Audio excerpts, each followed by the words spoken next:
আসসালামু আলাইকুম ও নমস্কার বন্ধুরা। আজকে আমি এমন একটা বিষয়ের কথা বলতে এসেছি যেটা আমাদের চারপাশে প্রতিনিয়ত ঘটছে, কিন্তু আমরা হয়তো দেখেও না দেখার ভান করি। হ্যাঁ, আমি কথা বলছি গ্রাম্য সমাজের অবক্ষয় নিয়ে। যেখানে আগে ছিল পরস্পরের প্রতি সহানুভূতি, সেখানে এখন ঘরে ঘরে ঢুকেছে আলস্তা আর পরনিন্দার বিষ। ফসল ফলাতো, গরু চরাতো, পুকুরে মাছ ধর। আর এখন অনেকেই দিনভর মোবাইল স্ক্রলে ব্যস্ত, চায়ের দোকানে ঘন্টার পর ঘন্টা আড্ডা দিচ্ছে। কাজ নেই, পরিকল্পনা নেই, শুধু অলস সময় পার করছে। এই অলসতার ফল কি? পরিবারে আয় নেই, চাহিদা বেড়েছে, আর তার সাথে সাথে বেড়েছে দারিদ্র্য। আর দারিদ্র্য মানেই অশান্তি, স্বামী স্ত্রীর মধ্যে ঝগড়া, সন্তানের ভবিষ্যৎ অনিশ্চিত। এই পরিবেশে মানুষ ভালো থাকবে কিভাবে? আরেকটা ভয়ঙ্কর বিষয়, পরনিন্দা। এখন গ্রামের অনেকেই যেন নিজে ভালো হতে চায় না, শুধু চায় অন্যের দোষ খুঁজতে।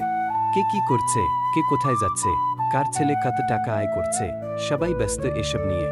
ফলে সমাজে সৃষ্টি হচ্ছে বিভাজন, হিংসা আর অবিশ্বাস। সমাধান কিন্তু আছে বন্ধুরা। আমরা যদি নিজের কাজটা ঠিকমতো করি, যদি নিজের সন্তানকে শিক্ষার পথে চালনা করি, আর যদি সময় নষ্ট না করে গঠনমূলক কাজে মন দিই, তাহলেই বদল আসবে। পরনিন্দা নয়, পরস্পরের প্রতি সহযোগিতাই হোক আমাদের নীতি।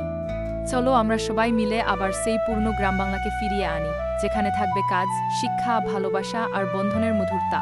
পরিবর্তন শুরু হোক আজ, আমার ঘর থেকে, আপনার ঘর থেকে। কারণ সমাজ গঠনের দায়িত্ব আমাদের সবার।